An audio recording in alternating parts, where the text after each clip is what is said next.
mi tom ta hin khwa lo sap now hi thep na nei lo ji ole ai lo wa hele bol thin anei lo ji he lovin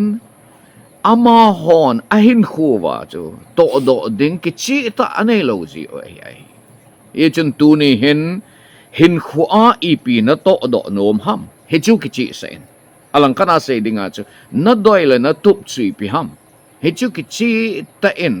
gel luin ti thua holim na inay diu ai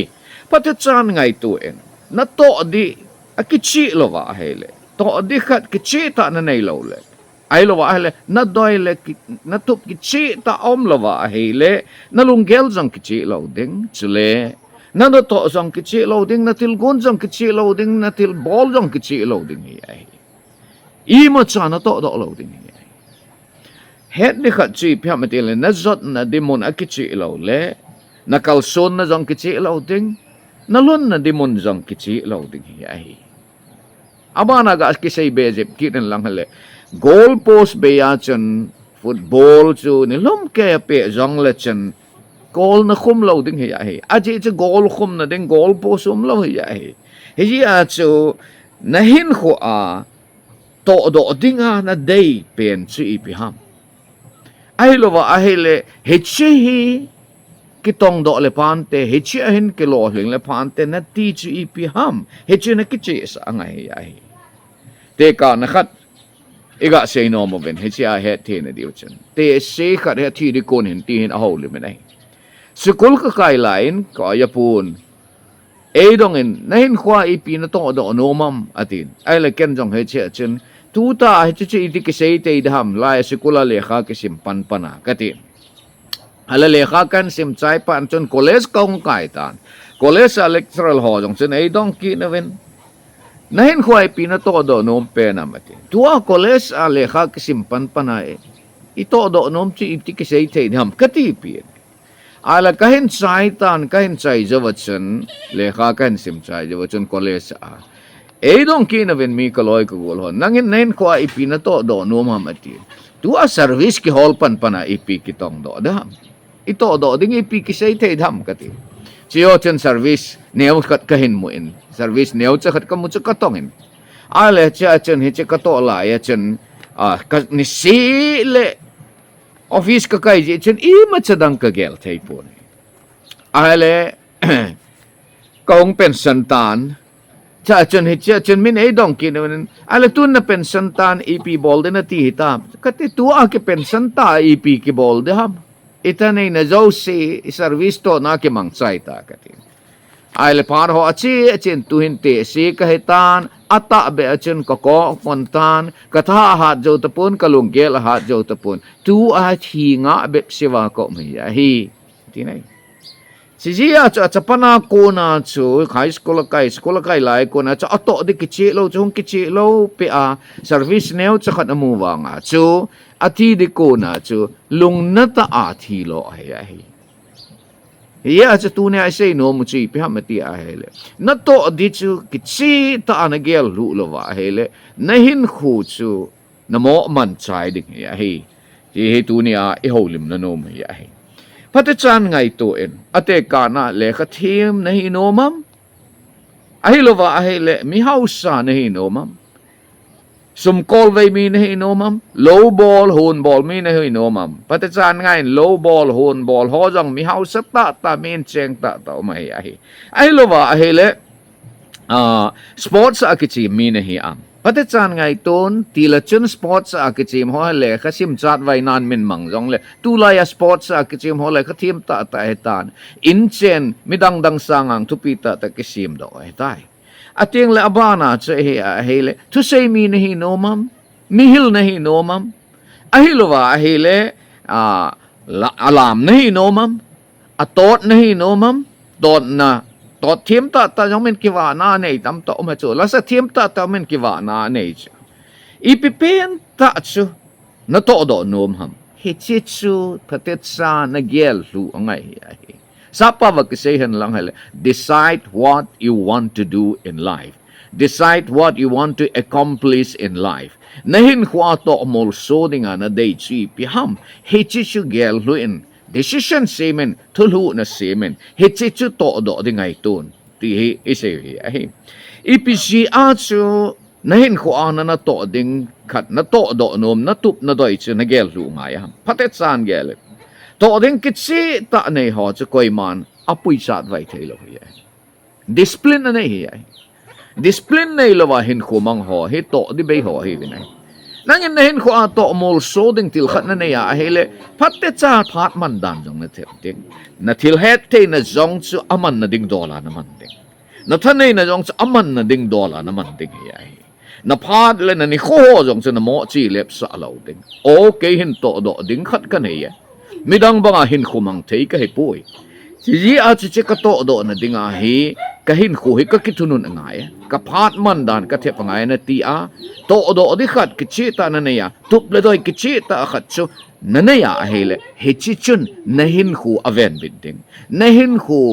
ki thunun na no ya koi ding chu ting le he chi chun jang pe na thil khat na doi sa ding na kal son na ki chi ding ya ji a chu na hin khu a ipi na to do no mam he chi chu na ki chi sa ngai ya na gel lu ngai ya ai le na dong mai the ya ke hin i pi pen ta ka to ding ham ka he pui na ti mai the tu ni ai ho lim now hi ta sa ten ki tu khom hi jong le face to face a to mun ho lim bangin ana ngai tu bin lang ade se na khang tha ho ding ai se hi nai la upa te se han ka te tai ko pa tai ti hi tang hin khwa lo len na ki ti chu thahat na jinga lo len na hello chi lung thim lo ki che ma he le tha sen ngai lo wa jong lo len te to ya en nu le pa ka te tai ti lo ding hi ai hiya chu tu ni a he ho lim na hi to mun ho lim bangin ana ngai to ben ti a kan se hi ai le mi loi khat chen ke hin ipi pen ta ka to dam ka talen jong ka ke het tu ipi a he thep na ka ne ham ipi bol ti na ka ne ham ti yong si gel mai ti hi ai nangin he chen gel na ji chu midang hin khu na vet ji an gel midang in a thep na za chom chi nei chu a thep now za chom chi cha ma na man cha wa lo thing wa chi ho cha ha vet be set he ya chu tu na ka sei nom che hi le hin khu a na to do nom na doi le na tup na gel lu thei na dinga na pan pi thei ding til pha bep khat kan sei ding ai chi phatet chan ngai tu vel lang to do ding til tam ta til pha zong le nangin na to do dinga na gel lu ding chi pi ham na lung lut na lang ai lo wa hele na bol te na lang zep chu to do dinga na ngai tu ding hi ai phatejan ngai tun lang na lung lut na lang se hello aje chu na lung lut na lang chu til phalo ai a hele chu na to do a hele pachom lo hi chu me men elung lun na tam zo hi e dinga thil phalo jong ano thei chu mi dinga jong thil phalo thei chu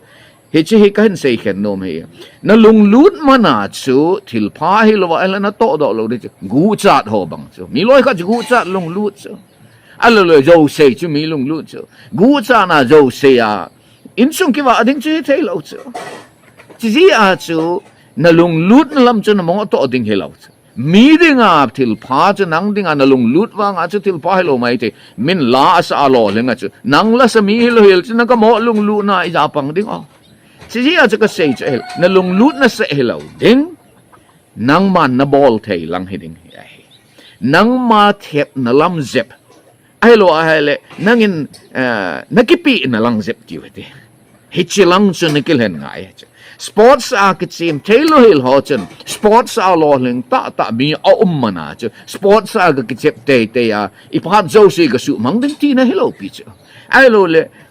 mi to say te a ma is thang sit mana chu hai ama hi bang ko na ma holing bang hun ke holim taila phan te to say la ma ga lung lut chi tailo pi chu te ka nan ke jong he te ka nan thu ka se ya holim na ka ne ya hele ka lung lu na chu hi chi ka man cha chu ai wangan midang ho youtube dang a lo len na za chum la ma lo len ham la sa a lo len ham ai lo le to na lo len ham vlog si ma lo len ham chu gat hang se ning ka tin hi chu ka to ding hi ga ti taleng hi chi lang a chu ke thep na lama hi lo ji a chu ka lo len lo ding chi a ka sei nom pen che hele nang ma mi mal hi na a na lung lut na lang zep til pha cheteng le nangin na bol te na lang zep chu he chi chu nangin hin khu a na to do ding na tup le na doi hi ya ai pachinin na thil pi na jong hi ya ai ti ama sa pe na kan se ai tiếng là anh na a chỉ pham ati le na hin khu le na in song dinga thil phat chom so na tup na doi na hi sa de ki hin khwa ilung lut mana chu hin khu a e ki thopi thelo hi hin khu su chawai ding hin khu su ma tha ding alo le in chen jong su gep ding hichu hin khwa to do ding a tup le do ya nei ding lo hi le chu tu la ya pi ka ven a le khang tha tam tai na pha tam to amano mobile phone a game chat chom choma a ki che ma chu a hin khu sim na ding jong hi lo hil ai lo wa hele holim na za chom chom angai wa video za chom chom avet ho a hin kho sim na ding hilo hil a in chen lo chen sim na ding hilo hil mi nu mi pa jong ka hop tha chu na vet nom atam zo chu na hin kho sim na ding hilo na ngai nom atam zo chu phat man sa chu time waste chu entertain wang chu na tha nom chu na nui chu na ki pa chu ai wanga hi chin na nui na a na thanop na chu ep penta na ki jil do am na hin khodinga ep na phat chum pi am na mi hi na asim khang to be am ai lo ala na in chen asim khang to be am hi chi chu phatet sa na ngai to ngai ai e sei nom pen to ka sei nom pen chi pham ti le na hin kho a tup le do ya na nei ding na hin kho a na to do nom pen chu ep hiding ham nang hin kho ding le na in sung dinga thil phat chum hi chi chu na to do ding le na tup le na doi hiding ai ti kan se ai teng la athum na ai sei nom chi pham ti a hele mi hemin aiding se gel lo ding ai na hin kho na tup le na doi na to do nom pen chen na mi him chan pi ho a ki tho pi the ngai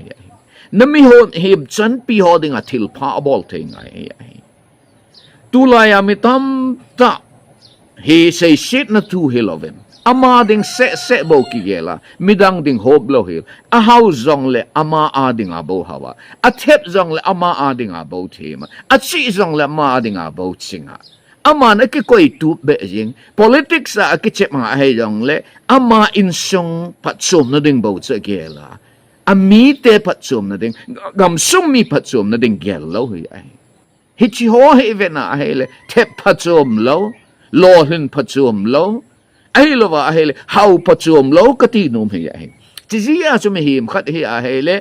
a thep zom zing ding chi zom zing ding how zom zing ding iti ale pathin ki panalin pen chu na mi him chan pi ding a thil phana bol che che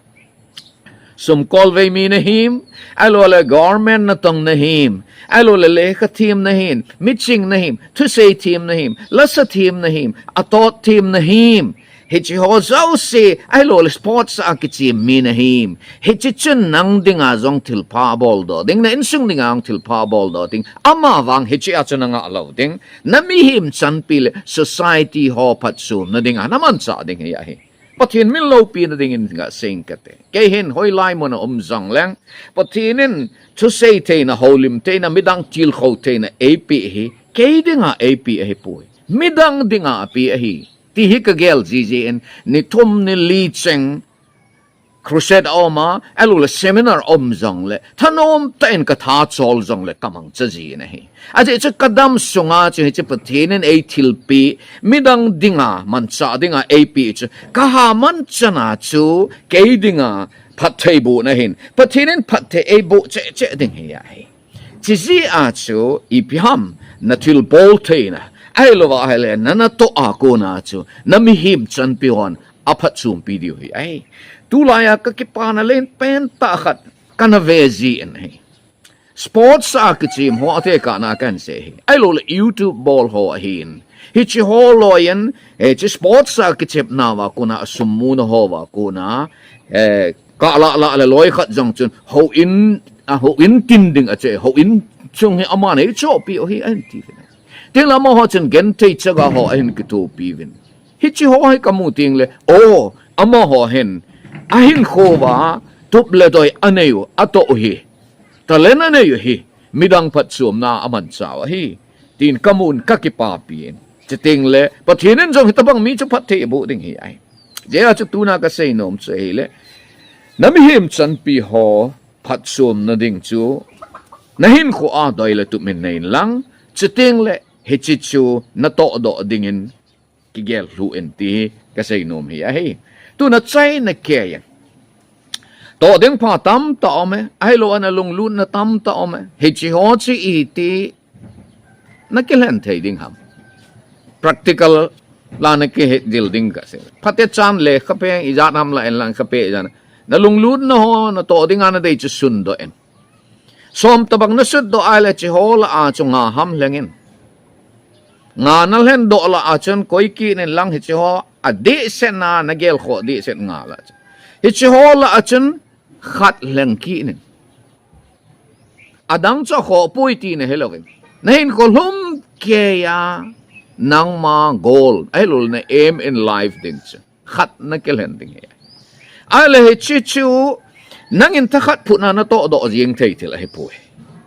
all ta na hin su bullet ding ai si a cho break up na ball ding hi ai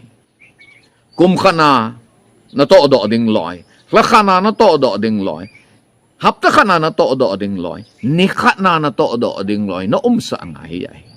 na tup alin pen na su bullet na ding a chu all step by step ma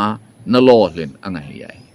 Ichen na ding acho nang ma zong khanto na good ding na het na belap ding na tup to kitu acho na mehi na zong na sim ai lo ale na tup to kitu acho na het na zong na hol be an het na belap ai chutile Hinkho to do dinga na gel he chichu na to do thei ding tunia na Hinkho